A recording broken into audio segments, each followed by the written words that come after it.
എല്ലാവർക്കും നമസ്കാരം. അപ്പോൾ ഇന്ന് നമുക്ക് ചോളം കൊണ്ടുള്ള ഇടിയപ്പത്തിൻ്റെ ഒരു റെസിപ്പി കാണാം.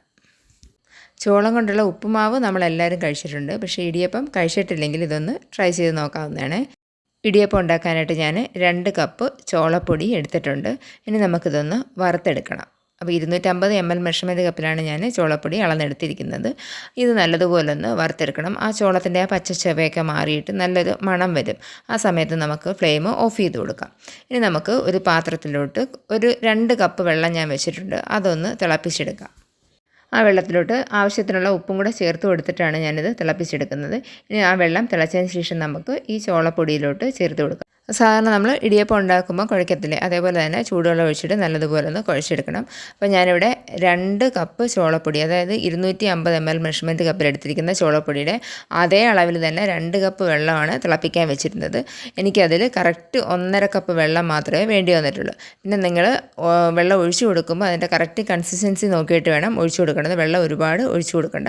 അപ്പോൾ ആ ചൂടോടെ തന്നെ വെള്ളം കുറേശ്ശെ ഒഴിച്ച് നമ്മളൊരു സ്പൂൺ കൊണ്ട് ഇതേപോലെ ഒന്ന് ഇളക്കിയെടുത്താൽ മാത്രം മതി. അപ്പോൾ നമ്മൾ വെള്ളമെല്ലാം ചേർത്ത് മിക്സ് ചെയ്തതിന് ശേഷം ഇത് ഒരുവിധം ഒന്ന് തണുത്ത് വരുമ്പോഴത്തേക്ക്, അതായത് നമ്മുടെ കൈ കൊണ്ട് കുഴയ്ക്കാൻ പറ്റുന്നൊരു പാകമുണ്ടല്ലേ, ആ സമയത്ത് നമുക്ക് കയ്യിലൊരിച്ചിരി നെയ്യ് തടവി വെച്ച് ഇതൊന്ന് കുഴച്ചെടുക്കാം. ഇടയ്ക്കിടയ്ക്ക് കയ്യിലൊന്ന് നെയ്യ് തടവി വെച്ച് ഇത് കുഴച്ചാൽ മതി. അപ്പോൾ കയ്യിൽ ഒട്ടിപ്പിടിക്കത്തില്ല. ഏകദേശം 2-3 മിനിറ്റോളം നമ്മൾ നല്ലതുപോലെ തന്നെ ഇതൊന്ന് കുഴച്ചെടുക്കണം. മാവ് നല്ല സോഫ്റ്റാക്കി എടുക്കണം. മാവ് നല്ലതുപോലെ കുഴച്ചെടുത്തിട്ടുണ്ട്. ഇനി നമുക്ക് അത് മുകൾ ഭാഗം ഒന്ന് ഡ്രൈ ആയി പോകാതിരിക്കാനായിട്ട് നമുക്ക് കുറച്ച് നെയ്യും കൂടെ ഇതിൻ്റെ മുകളിലൊന്ന് തേച്ചിട്ട് ഒന്ന് അടച്ച് മാറ്റി വയ്ക്കാം. ഈ സമയത്ത് നമുക്ക് ഇഡ്ഡലി കുട്ടകത്തിൽ കുറച്ച് വെള്ളം തിളയ്ക്കാനായിട്ട് വയ്ക്കാം. ഇനി നമുക്ക് ഇടിയപ്പം ഉണ്ടാക്കാൻ തുടങ്ങാം. അപ്പോൾ നമുക്കത് സേവനാഴിയിലോട്ട് കുറച്ച് മാവ് ചേർത്ത് കൊടുക്കാം. അപ്പോൾ നമ്മൾ സാധാരണ ഇടിയപ്പം ഉണ്ടാക്കുന്ന പോലെ തന്നെ ഇനി ഉണ്ടാക്കിയെടുക്കാം. അരിപ്പൊടി കൊണ്ട് ഇടിയപ്പം ഉണ്ടാക്കുന്നതിൻ്റെ റെസിപ്പി ഞാൻ ഇട്ടിട്ടുണ്ടായിരുന്നു. അപ്പോൾ അതിൻ്റെ ലിങ്ക് ഞാൻ ഡിസ്ക്രിപ്ഷനിൽ കൊടുത്തേക്കാം. അപ്പോൾ വെള്ളം നല്ലതുപോലെ തിളച്ച് വന്നിട്ടുണ്ട്. അപ്പോൾ നമുക്ക് ഈ ഇടിയപ്പത്തിൻ്റെ തട്ടിലോട്ട് കുറച്ച് എണ്ണ തടവിച്ച് അതിൻ്റെ മുകളിൽ കുറച്ച് തേങ്ങയും കൂടെ ചേർത്ത് കൊടുക്കാം. അപ്പോൾ മാവ് നമുക്ക് പീച്ചെടുക്കുന്നതിന് ബുദ്ധിമുട്ടൊന്നുമില്ല, നല്ല സോഫ്റ്റ് ആയിട്ടുള്ള മാവ് തന്നെയാണ്. ഇനി നമുക്ക് അടുത്ത തട്ട് വെച്ചെടുത്തിട്ട് അതിൻ്റെ മുകളിൽ ഇതേപോലെ തേങ്ങ ചേർത്ത് കൊടുത്തിട്ട് ബാക്കി ഇടിയപ്പവും കൂടെ ഉണ്ടാക്കിയെടുക്കാം. ഈ ഒരു അളവിൽ നമ്മൾ മാവ് എടുക്കുകയാണെങ്കിൽ ഏകദേശം ഒരു 15 ഇടിയപ്പമോളം നമുക്ക് ഉണ്ടാക്കിയെടുക്കാൻ പറ്റും.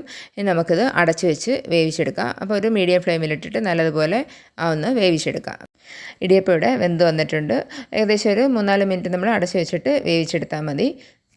അപ്പോൾ ഈ ഇടിയപ്പം നിങ്ങൾക്ക് മുട്ടക്കറിയുടെ കൂടെ അല്ലെങ്കിൽ നിങ്ങൾക്ക് ഇഷ്ടമുള്ള ഏതെങ്കിലും കറിയുടെ കൂടെ കഴിക്കാവുന്നതാണ്. എനിക്ക് തോന്നുന്നു കുറച്ച് കറിയുടെ കൂടെ കഴിക്കുമ്പോഴാണ് അതിന് കുറച്ചും കൂടി ഒരു ടേസ്റ്റായിട്ട് തോന്നുന്നത്. പിന്നെ ഇതിന് ഭയങ്കര ടേസ്റ്റ് എന്നൊന്നും പറയാനില്ല. പിന്നെ ഒരു ഹെൽത്തി ആയിട്ടുള്ളൊരു റെസിപ്പിയാണ്. നമ്മൾ സ്ഥിരം കഴിക്കുന്ന ബ്രേക്ക്ഫാസ്റ്റിൽ നിന്ന് ചിലപ്പോഴൊക്കെ ഇതുപോലെ വ്യത്യസ്തമായിട്ടുള്ള റെസിപ്പികളും കൂടെ ട്രൈ ചെയ്ത് നോക്കണം. അപ്പോൾ നിങ്ങൾക്ക് എല്ലാവർക്കും ഈ വീഡിയോ ഇഷ്ടമായെന്ന് വിചാരിക്കുന്നു. അപ്പോൾ നിങ്ങൾ ഇഷ്ടപ്പെട്ടെങ്കിൽ തീർച്ചയായിട്ടും ഒന്ന് ലൈക്ക് ചെയ്യാനും അതേപോലെ തന്നെ സബ്സ്ക്രൈബ് ചെയ്യാനും മറക്കരുത്. അപ്പോൾ ഇനി നമുക്ക് അടുത്ത വീഡിയോ കാണാം.